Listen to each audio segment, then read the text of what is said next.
So, what if the cure for your mid-afternoon burnout is just, hiding in plain sight on your digital clock? Yeah, that is exactly what we are looking at today. Right. So, welcome to our exploration into the source material for today. If you are looking for some massive encyclopedic self-help system, you are definitely in the wrong place. We are literally looking at a single page. Just one page, yeah. It is a document titled Grace and Truth. Exactly. And our mission today for you, the curious learner, is to unpack how this incredibly brief text takes a massive ancient concept and turns it into this really practical, like 60-second daily rhythm. The brilliance of this document isn't really in what it adds to your to-do list, right? It's in how it hijacks something you already do every single day. Oh, I love that word hijacks. It really does do that. I mean, it is just a masterclass in synthesis. It Mhm. distills this profound philosophy into a triggered mechanism so you can actually experience it Yeah. instead of just, studying it or reading about it. Right. So to understand the habit, we kind of have to look at the baseline it's trying to establish. The text actually grounds itself in Psalm 23.1, which says, "The Lord is my shepherd, I shall not be in want." That is a huge statement to start with. It really is. And when we talk about not being in want, it is not this promise of endless luxury or like having every single thing you desire. It's more like the ultimate psychological security blanket. Right. It is the absolute cessation of striving. Yeah, exactly. It is that mental state where the gap between what you have and what you desperately want temporarily just drops to zero. You have exactly what you need to be perfectly content right in the present moment. Which is so jarring, because we spend our entire modern workday in a state of deficit. Oh, totally. We are constantly chasing the next deadline or trying to get to the empty inbox or chasing that next promotion. Always something, right? Yeah, so by front-loading this specific text, the document leads with this verse to force a jarring contrast against that default state of anxiety. Before asking you to do anything, it builds this anchor of enoughness in a culture that is built entirely on scarcity. I mean, abstract enoughness is a beautiful idea in theory until it's, mid-afternoon, the caffeine crashes, and you have 3 deadlines looming over you. Right, that is where the theory falls apart for most people. Exactly. So how do you actually remember to apply such a lofty idea during a chaotic workday? Well, this is where the document makes a really clever structural pivot to bridge that gap between theory and reality. The big aha moment. Yeah, the aha moment. It highlights this next detail, which is a hashtag and the time, 2:31 p.m. So specific. Right, like, wait, really? Why 2:31 p.m.? Is it just the universal hour of the mid-afternoon slump? Well, that would make sense on it. It would, but Yeah. then you connect the dots. Psalm 23.1 directly translates to the time on a clock, 2:31. It takes that ancient verse and maps it directly to a literal time of day. It is just so smart. It's like a hidden Easter egg tucked inside your digital watch, just waiting to be noticed. Instead of trying to remember a lofty philosophy, the clock on your desk becomes the trigger. I really have to praise the structural brilliance of this choice.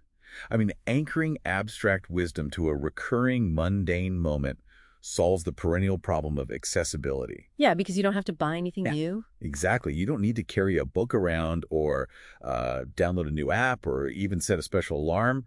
The environment itself prompts the behavior. It transforms a passive piece of reading material into a triggered daily habit. So, because the document has successfully captured a specific minute of your day, the next logical step is to look at exactly what it asks you to do with that minute. Right. What actually happens at 2.31? Yeah, so the prompt asks, what if once each day the world became just a little quieter? And then it gives you these steps to pause, breathe, and quietly say, thank you. It's a very specific, deliberate sequence. It is. But let me challenge the actual utility of this for a second, though. A 1-minute pause sounds nice. But if my email is blowing up and I have a client waiting on a deliverable, taking 60 seconds to breathe and say thank you isn't going to fix the systemic chaos of my day. Well, no, of course not. So is this just like positive thinking dressed up as a time hack? I don't think so, because it's not about fixing the external chaos. It's really about interrupting your internal stress loop. Oh, wow. Okay, tell me more about that. Well, when you physically pause and, regulate your breathing, you are signaling to your nervous system that it is safe. You are literally halting the physiological momentum of cortisol. Okay, I see. So it's less about solving the problem and more like a forced refresh button on an overloaded computer browser. That is a great analogy for it. Yeah, like when your computer freezes and the cursor turns into that spinning wheel of doom. hitting refresh doesn't magically close your 50 open tabs. And it definitely doesn't do your work for you. Sadly, no, it doesn't. Right, but it stops the spinning. It clears the immediate cache of your brain so you can actually function again. Exactly. And if you look at the psychological progression of these instructions, it makes perfect sense. First, there's the acknowledgement of a noisy world. Second is the physical act of stopping and regulating the nervous system. The pausing and breathing part. Yes. And finally, the culmination of the exercise, which is expressing simple gratitude. Quietly saying thank you. Right. And that sequence stopping, breathing, and expressing gratitude is entirely incompatible with frantic wanting. You cannot biologically be in a state of true gratitude and a state of panic striving simultaneously. Wow, yeah, that makes a lot of sense when you put it like that. And ending the minute with thank you bridges, that physical reset back to the opening theme of complete provision. It's a full loop. And then the document signs off with the thematic title, Grace and Truth, because you've successfully moved from a state of chaos back to baseline. Exactly, you're recentered.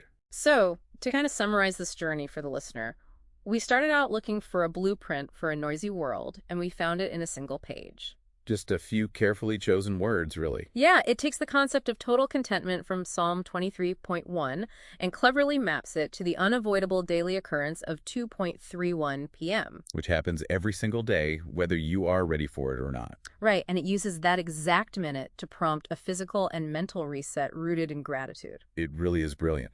And, since this document so effectively uses the numbers 231 to turn a random minute of the afternoon into a powerful trigger for gratitude, it leaves you with something to mull over today. Oh, definitely. What is that? Well, how might you look at the other seemingly mundane numbers on your clock today?